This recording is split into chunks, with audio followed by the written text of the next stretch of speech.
Halo teman-teman semua, Assalamualaikum warahmatullahi wabarakatuh. Salam sejahtera bagi kita semua. Om Swastiastu, Namo Buddhaya. Salam kebajikan Rahayu Sagung Tumati. Selamat datang di channel ini. Kita akan belajar bersama seputar lambung. Cek video-video saya barangkali bermanfaat bagi teman-teman yang mempunyai keluhan seputar lambung. Bagi teman-teman yang ingin berkonsultasi dengan saya, ya silakan. Saya menerima konsultasi by WA atau chat di TikTok ya. Namun saya kenakan tarif di 150.000 per bulan. Oke teman-teman, di video kali ini saya akan membahas tentang gastritis atau luka lambung ya. Bagi teman-teman yang sedang luka lambung yang belum pulih ya, bisa didengarkan video ini ya, barangkali bisa dijadikan referensi lah ya. Oke, saya akan bercerita tentang gastritis. Ini dialami oleh istri saya. Jadi istri saya itu udah pulih atau udah sembuh gastritis kronis. Namun beberapa hari kemarin tuh mengalami kekambuhan lagi, bukan kambuh lah istilahnya. Sebenarnya tubuh kita ini dia itu mempunyai alarm ya, sebenarnya tubuh ini. Alarm dari apa? Alarm dari apa yang kita makan. Ketika kita sudah mulai kayak nggak enak, nggak nafsu makan, kemudian mau makan males, itu hati-hati teman-teman. Itu tanda-tandanya teman-teman ya, imun kita sedang turun ya, diakibatkan oleh apa? Oleh lambung kita ya, yang dia itu sebenarnya itu meminta pola jadwal makanan yang dibutuhkan oleh tubuh, dan bisa jadi tubuh kita juga menginginkan istirahat ya. Istirahat dalam artian apa? Istirahat makan ya, karena teman-teman ya, sepanjang hari kita ini kan harus makan ya untuk bisa hidup ya, untuk tubuh kita ya, untuk menyerap nutrisi. Namun kalau kita terlalu sering makan itu juga tidak bagus. Oke teman-teman, istri saya ini beberapa hari kemarin ini ulu hatinya sakit. Dia itu males makan sehingga dituruti malesnya, sehingga dia nggak makan sore, yang harusnya jam 4 atau jam 5 itu makan ya, atau jam 6 lah atau maghrib makan, dia nggak makan ya. Akhirnya perutnya sakit teman-teman, di ulu hati, dan akhirnya dia makan ya jam 8 malam, dan itu kalau menurut saya udah terlalu malam ya kalau kita makan jam 8 malam. Dan setelah itu besoknya masih sakit juga, namun di ulu hati udah mulai nggak terasa nunjem ya. Jadi gastritis itu ciri khasnya di ulu hati nunjem. Kemudian setelah saya kasih air kanji ya atau pati singkong, itu berangsur-angsur membaik teman-teman ya. Dan yang harus dijaga adalah pola makannya. Kemarin itu istri saya tuh makan ini buah-buahan, melon, kemudian sawo ya teman-teman, kemudian bir. Perlu kita ketahui, makanan-makanan itu memang kalau saat kita mengalami luka lambung itu memang nggak bagus ya. Karena apa? Makanan itu tidak mengandung enzim pencernaan. Dia mengandung beberapa vitamin ya, mengandung beberapa vitamin.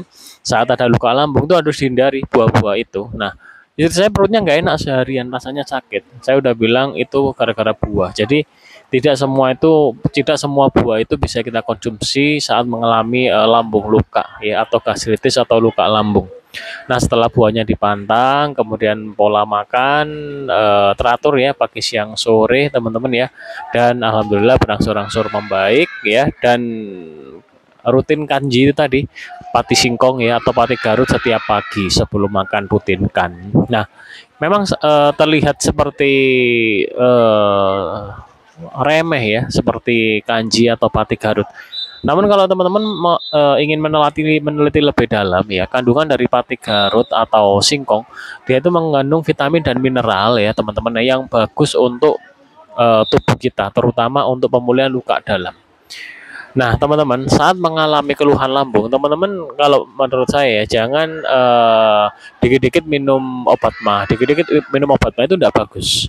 Tidak bagus dalam artian apa? Seketika itu kita seperti sembuh lambung kita, namun itu sebenarnya tidak oke dalam artian kita nanti ketagihan itu nanti semisal kita lambung gak enak dikit minum obat lambung, lambung dari enak dikit minum obat lambung. Nah itu yang menurut saya kurang bagus, sehingga lebih baik dihindari saja. Memang ketika kita berbicara menghindari obat lambung, kita biasanya akan menemukan pro dan kontra.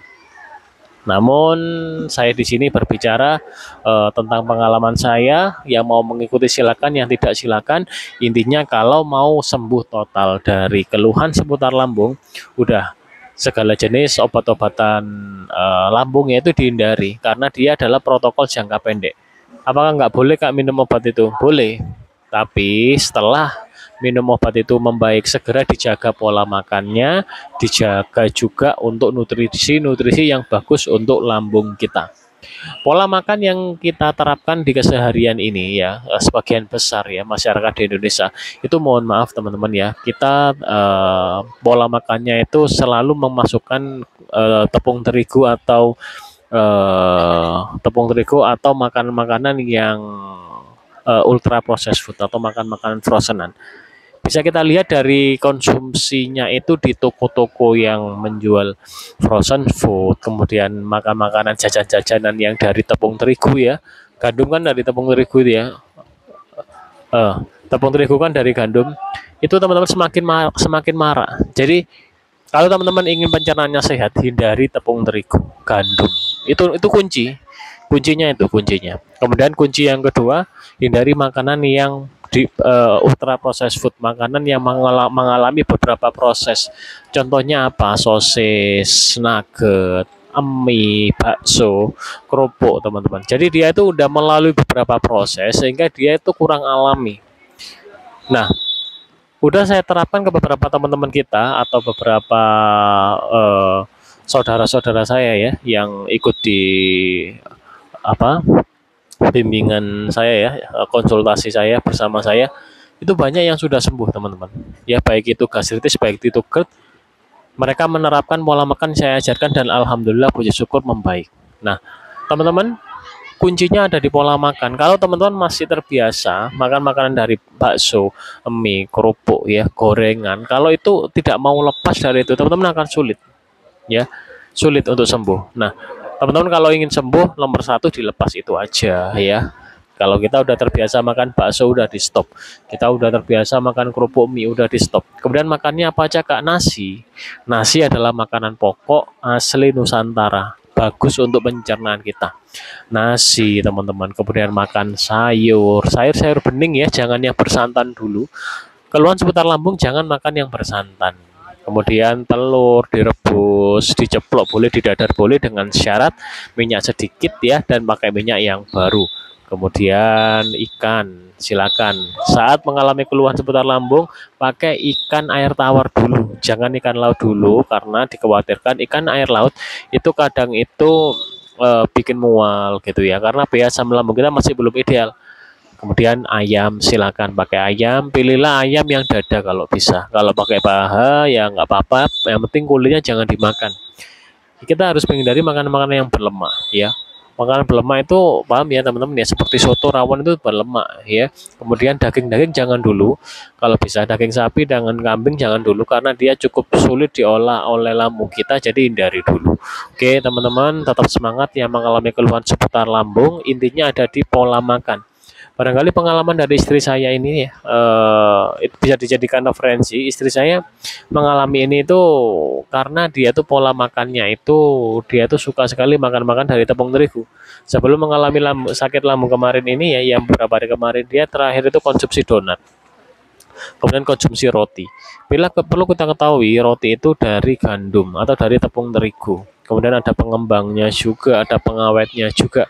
Kemudian seperti roti kan sama ya seperti donat ya, dia ada gula tambahan yang tidak alami ya, seperti meses, gelisnya itu, kemudian keju, ya produk dari susu yang tidak alami juga lah, mengalami beberapa proses ya. Seperti itu teman-teman, yang membuat tubuh kita ini ya seputar lambung itu mengalami keluhan ya. Kemudian mie, bakso juga, istri saya juga sering banget pola makan yang seperti itulah yang membuat lambung kita ini, dia ini protes lah istilahnya. Setelah kita terapkan pola makan non gluten ya, kemudian pola makan tidak makan makanan yang manis ya atau yang bermanis buatan itu, pelan-pelan membaik ya. Saran saya konsumsi madu, pakai madu pahit. Rekomendasi madu yang saya pakai belinya di TikTok ya. TikTok saya namanya Ruby Store seputar lambung. Oke teman-teman, salam share dari kita. Cek video-video saya barangkali bermanfaat. Kita belajar bersama seputar lambung di channel ini karena lambung ini penting sekali. Dia adalah organ ya yang ini istilahnya ini menerima makanan kita pertama mulai dari mulut ya. Jadi mulut masuk ke lambung. Nah, di lambung itu yang bekerja tidak hanya lambung saja maksudnya ya. Dia itu didukung ya atau mendukung pencernaan seterusnya ke usus halus. Jadi ketika kita berbicara tentang lambung dan menyehatkan lambung kita, nanti yang sehat itu usus halus sehat ya, empedu sehat ya, kemudian berefek juga ke tenaga kita pulih ya. Oke teman-teman, mohon maaf apabila ada salah kata ya teman-teman ya. Sekian dari saya, wassalamualaikum warahmatullahi wabarakatuh. Salam sejahtera bagi kita semua.